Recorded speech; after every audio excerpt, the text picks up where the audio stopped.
Hi everyone, and this video will help you build your lesson objectives.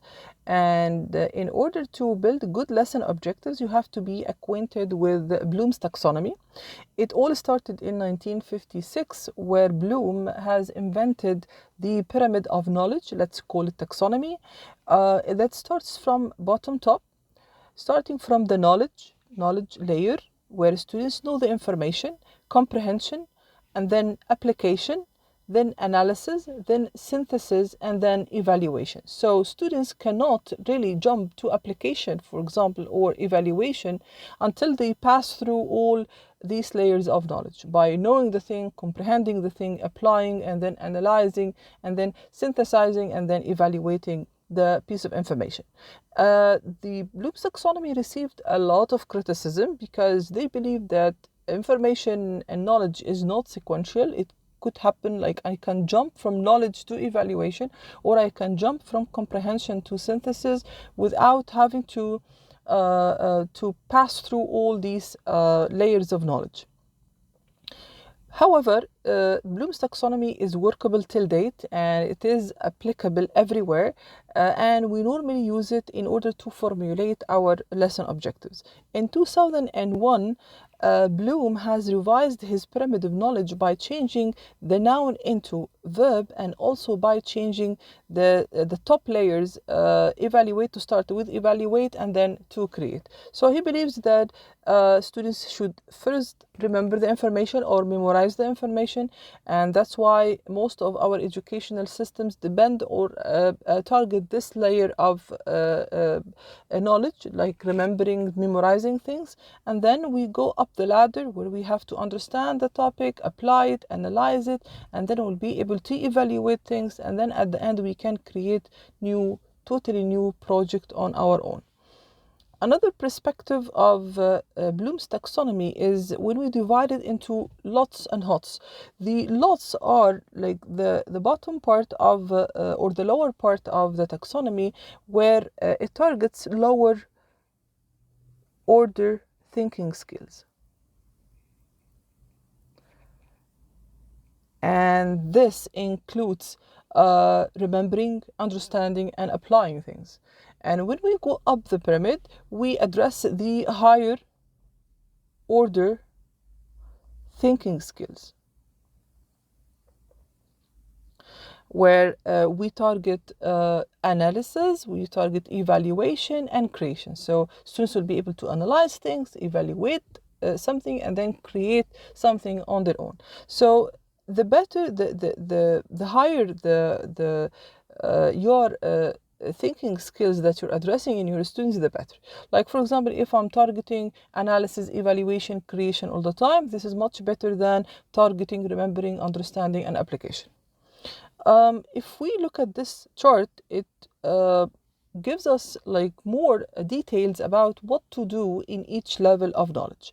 Like, let's look at the bottom layer of the knowledge, which is remembering. This is level 1, when I want my students to recall or remember the information, and this is of course not a target in itself. When I ask my students by the end of this class, I want my students to be able to define something, to list something, to memorize something, to recall, to repeat. This means that I'm actually targeting the bottom layer of the Bloom's taxonomy, and the bottom or the last layer of the lots. So we try to avoid this, or we try to make it for only younger students, but not for the older students or the students in the higher education. If we look at the second level, which is understanding, in this level I want my students to be able to explain ideas and concepts. Like I can say by the end of this class, I want my students to be able to classify, to describe something, describe someone, discuss, explain something, locate, recognize, translate, paraphrase. All these are doable verbs.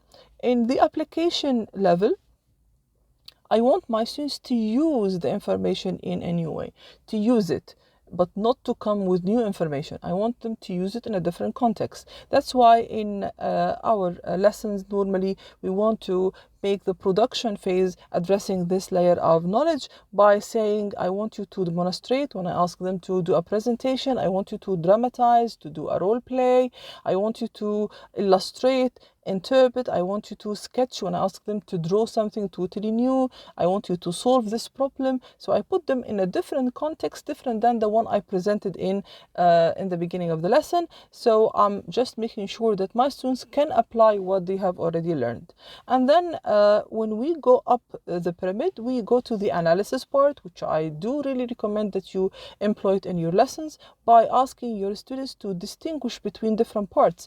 Like, for example, when I ask them to compare and contrast, and then you will find a lot of exercise in the book that asks students to compare and contrast, or to criticize something, to differentiate between things, to experiment something, to question, to test.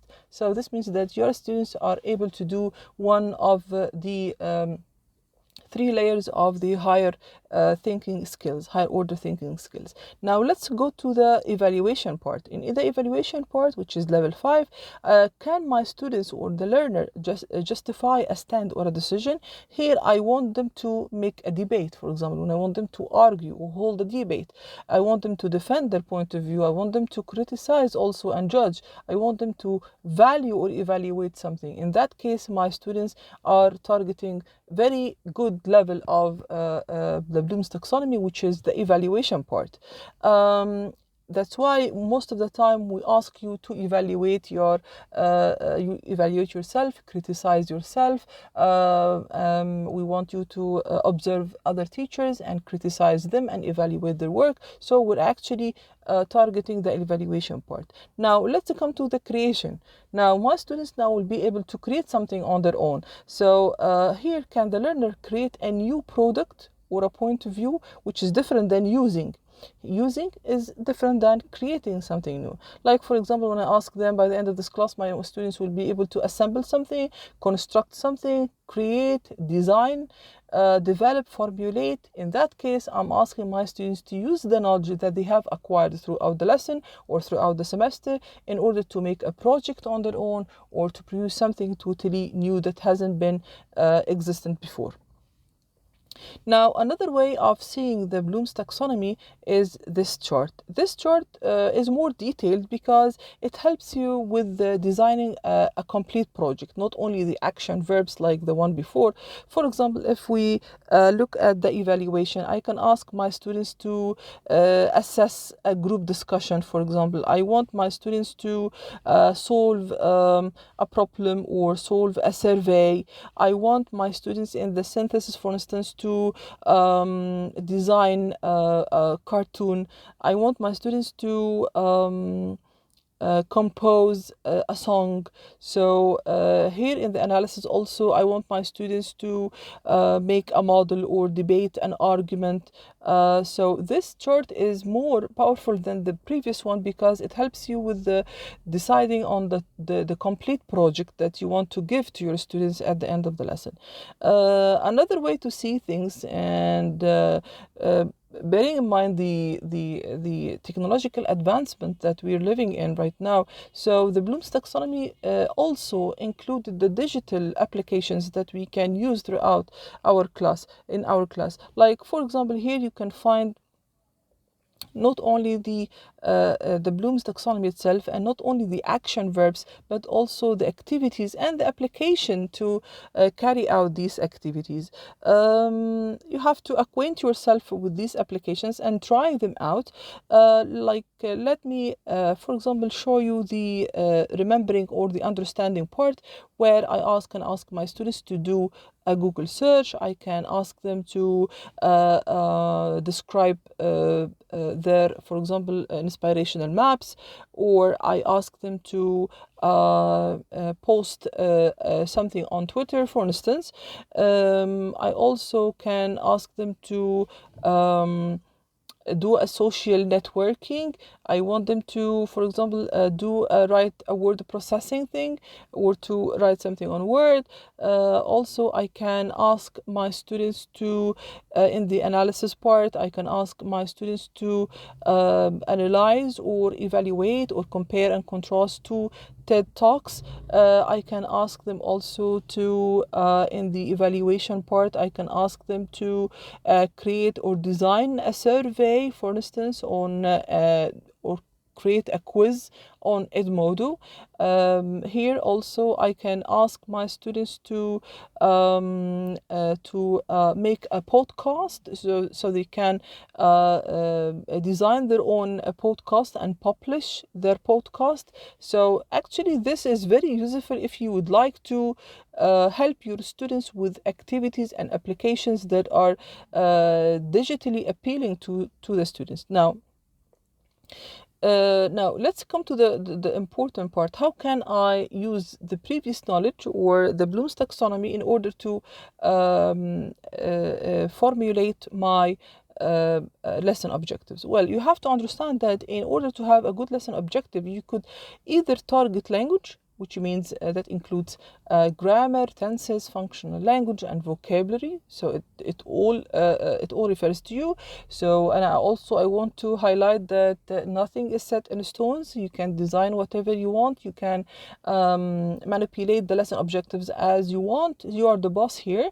However, make sure that normally we either target language, grammar, tenses, and functional English and vocabulary. So you can put it like this. By the end of the lesson, my students will have been introduced to the meaning, pronunciation, and form of the present perfect simple to talk about. So here actually it's only talking about life experiences and have been given the opportunity for controlled written and oral practice. To explain the controlled and written and oral practice, let me explain this to you. We said that our lesson is normally divided into three parts: the presentation part and the practice part and the production part. The practice part is where students do things do an activity in a controlled, restricted manner while teacher is around to help them throughout. So this is called restricted practice. And for the production phase, we normally make students more freer to experiment the language on their own without teachers' help. So that's why we call this phase freer practice. If it's written, it could be written. So I can employ writing. So it could be written or it could be oral. So when I say, for example, freer oral practice or freer written practice, I'm targeting speaking and writing skills. So here my students will be able only to talk about. So I'm not addressing something really high in the Bloom's taxonomy. Also, the same thing here. I can write this, or I can write they have revised and been given the opportunities for controlled and freer oral practice of the second conditional to give advice. So at the end, they'll be able to give advice. Again, I'm not targeting something that is very high in the Bloom's taxonomy.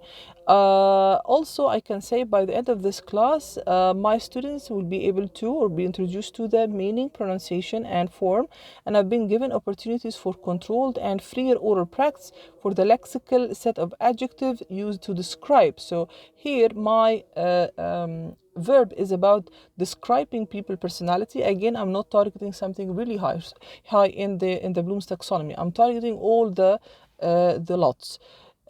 So this is your language focus. This is your language objective. As for the skills objective, you can address any of these skills, like for example reading, listening, writing, and speaking. So I can say by the end of the lesson, students will be able or will have developed their ability to read for just and specific information with particular reference to an article on restaurants in the UK. So my students will be able to read something about menus, for instance, in restaurants, or they read an article. So here I'm addressing reading skill. In the second objective, I can say that students will have developed their ability to listen for just and specific information. Again, it's all about comprehension. I'm asking my students to listen for just and comprehend the information. So I'm not targeting something really big in the Bloom's taxonomy with the particular reference to a radio news bulletin. This is one thing. Also, another thing I can say now here, I'm targeting listening skill. Or I can say that my students will have developed their oral fluency. In that case, I'm targeting speaking with specific reference to discussing. Here my students will be able to discuss. Again, I'm targeting the application. You can say that I'm targeting the application layer of the Bloom's taxonomy. We're talking about the advantages and disadvantages. Again, I'm targeting the comparing and contrasting. So my students are also will be able to analyze. So this is a good thing. So I'm now moving to the higher order skills. Or I can say my students will have developed their writing skills. Now I'm targeting writing in that case.